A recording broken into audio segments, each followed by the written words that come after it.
L'aéroport Toulouse-Blagnac, le partenaire des entreprises du Grand Sud-Ouest, vous présente le Club Éco d'Objectif-News.tv.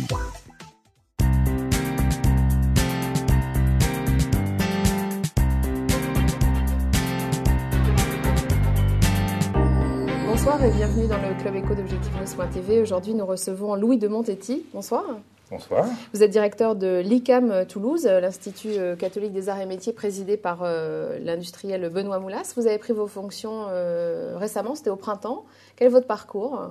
Alors, j'ai commencé au mois de mars, mais moi j'ai fait 30 ans d'industrie, puisqu'en fait j'ai travaillé pour un certain nombre d'entreprises différentes, donc aussi bien l'électronique, puisque j'ai bossé pour Alcatel en début de carrière. Ensuite, j'ai travaillé dans le caoutchouc, et notamment chez Michelin, mais aussi chez un équipementier dans le domaine du caoutchouc qui s'appelle Caoutchouc Manufacture Plastique, qui n'existe plus, qui a été revendu.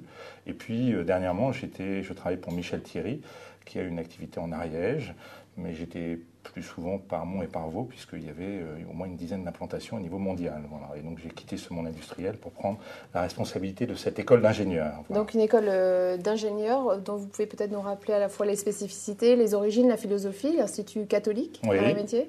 Donc l'Institut catholique d'arts et métiers a été créé par des industriels à la fin du 19e siècle à Lille. Donc c'est une école qui a plus de 100 ans, qui pendant pratiquement 80 ans ou 90 ans a été essentiellement lilloise et qui s'appuyait sur le tissu des industriels locaux, puisqu'en fait les industriels souhaitaient avoir des collaborateurs qui permettent de leur apporter toute la technicité qu'ils avaient besoin pour développer leurs activités. Et puis dans les années 90, l'ICAM a ouvert une école à Nantes, ensuite a ouvert des écoles à Vannes, à La Roche-sur-Yon, et puis ensuite à Toulouse, donc le milieu des années 90. Donc l'école finalement est assez récente, puisqu'elle a 15 ans à peu près, ça donne l'ordre d'idée.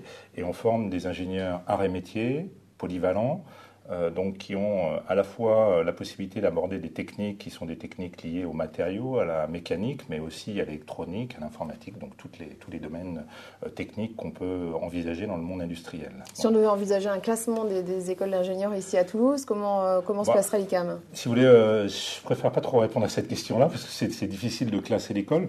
Nous, on a une originalité. Notre première originalité, c'est qu'on souhaite avoir des promotions à taille humaine. Donc l'accompagnement est un accompagnement de l'élève du niveau bac jusqu'au niveau bac plus 5, donc déjà comparé par rapport à d'autres écoles qui ne prennent pas les jeunes sortant du bac pour les amener au monde industriel 5 ans après, c'est difficile de faire ce type de comparaison. Mais ce qu'on peut dire, c'est qu'aujourd'hui, nous, ce qu'on souhaite, c'est vraiment accompagner nos élèves, avoir une vie de promotion. 100 élèves, on estime que c'est la maille normale pour avoir à la fois de la diversité à l'intérieur de la promotion, c'est avoir des gens un petit peu d'origine sociale différente, mais aussi faire en sorte qu'effectivement, on puisse avoir un apport technique intéressant. Voilà. Aujourd'hui, vous recrutez sur dossier, c'est ça ? On recrute sur dossier, après le bac, voilà.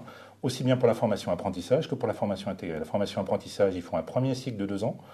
Et après ce premier cycle de 2 ans, donc niveau bac plus 2, ils rentrent en apprentissage dans l'entreprise avec un niveau de technicien et on les amène du niveau de technicien au niveau d'ingénieur par l'apprentissage avec les entreprises locales, puisque essentiellement ce sont les entreprises de la région. Voilà. Quelles sont précisément vos relations à la fois avec l'industrie et plus largement avec le monde économique ? D'abord, est-ce que les entreprises recrutent, les entreprises régionales recrutent vos ingénieurs ? Les entreprises régionales recrutent, puisqu'aujourd'hui, à l'heure où je vous parle, pratiquement 70% de nos élèves qui sont sortis de l'école sont déjà recrutés.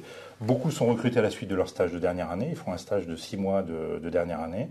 Et donc, beaucoup d'entreprises, compte tenu de la satisfaction qu'ils ont du stagiaire, et s'ils sont en situation de recrutement, les prennent ensuite. Hein. Donc, aussi bien dans le monde du BTP que le monde du consulting, que le monde de l'aéronautique, puisque un certain nombre rentrent chez notamment Airbus après avoir fait leur stage ou après avoir fini leurs études. Aujourd'hui, de votre point de vue, pour être un bon ingénieur, on n'a pas besoin forcément de faire une prépa ? La prépa, parce que nous, on a une prépa, l'équivalent d'une prépa sur les 2 premières années. Hein. Nos 2 premières années, c'est une prépa. Par contre, effectivement, c'est une prépa qui se fait au sein de l'école, donc avec tout l'accompagnement que nous, on ajoute. C'est-à-dire que notre objectif, c'est tout de même de préparer des jeunes à pouvoir ensuite suivre le cycle école sur les 3 années suivantes, quoi. Donc la prépa, elle apporte une dimension tout de même théorique. Elle formate globalement la pensée. Par contre, après, derrière, c'est pas tout pour pouvoir faire un bon ingénieur. Après, il faut apporter des techniques et puis du comportemental. Et nous, l'accompagnement de notre service formation humaine est même très important. Nous, on insiste énormément sur l'accompagnement. J'ai un service formation humaine où j'ai des sociologues, des psychologues, des philosophes qui accompagnent les élèves.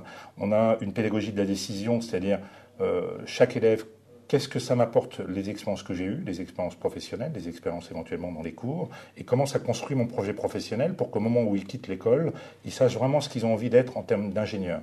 Chercheurs, managers, bureaux d'études, voilà, chacun a plutôt des propensions à avoir des activités qui vont dans certaines directions, et nous on les aide justement à faire ces choix à l'intérieur de l'école. Donc ça c'est vraiment la spécificité de l'ICAM. Le prix de ces études le prix des études, les 2 premières années ils payent 2 500 €, ensuite ils payent 5 000 € sur les 3 années suivantes. On fait partie globalement des écoles privées qui sont les moins chères dans le monde des ingénieurs. C'est encore trop cher pour les étudiants. On a tout de même beaucoup d'étudiants, de l'ordre de 20% de nos étudiants qui viennent et qui sont d'origine, qui touchent des bourses. Donc ça veut dire que voilà. Et puis le deuxième point, c'est qu'on a une fondation qui nous supporte et qui fait des prêts d'honneur pour tous les étudiants. Et rembourser l'équivalent des études sur les 5 ans à venir, quand ils sortent de l'école sur 5 ans, ne pose pas de problème, puisque globalement, on a 99% des remboursements. Donc prêt d'honneur, ça veut dire que c'est un prêt sans intérêt et que les étudiants peuvent contracter dès leur première année. Donc ils peuvent avoir l'ensemble de leurs études financées par ce prêt de la fondation, de notre fondation. Alors Louis de Montetti, vous venez de prendre la direction de l'école, c'était il y a quelques mois seulement. Quels sont vos projets aujourd'hui? Alors on a de nombreux projets. Le premier, c'est de continuer à développer notre recherche et notre présence dans le monde des entreprises, de mettre l'innovation au cœur de notre projet, même si ça existe, puisqu'on a 6 labos et les différents labos qu'on a travaillent dans tous les domaines techniques. Néanmoins, on peut encore faire nettement mieux. Donc là, il faut vraiment qu'on continue à développer à la fois nos activités de recherche pour l'entreprise, mais aussi nos activités de développement, puisqu'on a des contrats, on fait des machines spéciales, on fait du service pour les entreprises. Donc ça, c'est vraiment le premier axe de développement pour nous. Le deuxième axe, c'est l'innovation sociale. Au travers de ce que je vous ai expliqué sur l'accompagnement de nos élèves, on a une présence très forte pour nous du fait de pousser les élèves à se poser les bonnes questions sur l'environnement social dans lequel ils vont travailler, l'éthique, un certain nombre de choses qui touchent le monde de l'entreprise. On a une école de production sur le site qui utilise les moyens qu'utilisent nos élèves ingénieurs. Donc cette école de production, elle accueille des jeunes en échec scolaire, on peut dire, plutôt que défavorisés en échec scolaire, qui vont travailler pour pouvoir obtenir un CAP de tournage-fraisage, et ils côtoient au quotidien les élèves ingénieurs sur les mêmes machines qui viennent faire les cours. Le principe de l'école de production, c'est qu'ils travaillent pour des vrais clients, donc monde de l'entreprise, pour des vrais clients sur des vrais produits, avec un accompagnement de 4 ou 5 professionnels de l'usinage et du fraisage. Donc vous voyez, l'innovation sociale, pour nous, c'est un point très important, de faire en sorte que nos étudiants, quand ils sortent de l'école, ils aient, au-delà d'une tête bien faite, surtout justement une bonne connaissance du monde social dans lequel ils vont vivre et qu'on puisse innover dans ce domaine-là. Ça, c'est le deuxième point. Voilà. Il y avait un dernier point que j'aurais voulu évoquer, c'est votre présence en Inde. Vous avez l'ICAM à une école à Chennai en Inde. On a démarré une école il y a l'année dernière, donc on en est donc maintenant à la 2e promotion. Une école ICAM qui va former des ingénieurs ICAM en 5 ans, donc de la même manière. Donc d'ici 3 ans, on aura des élèves qui auront un diplôme, l'équivalent d'un diplôme d'ingénieur ICAM en Inde, tous les ans, et donc on va faire des échanges avec cette école. Alors, on commence à avoir des Français qui partent sur l'Inde, on en a une dizaine, alors pas de Toulouse, mais globalement du groupe ICAM. Notre objectif, c'est d'avoir un flux de à peu près une dizaine par école, donc à partir de Toulouse, et de pouvoir recevoir des élèves indiens à partir de 2013, on va dire plutôt 2014, compte tenu de la façon dont les choses évoluent. Donc sans doute premier semestre 2014, si on se revoit, je pourrais vous montrer qu'on a 10 étudiants indiens qui viennent passer un semestre pour finalement avoir des échanges et avoir finalement un diplôme équivalent à celui de l'ICAM en France. Voilà. Merci beaucoup d'avoir été notre invité aujourd'hui. Merci.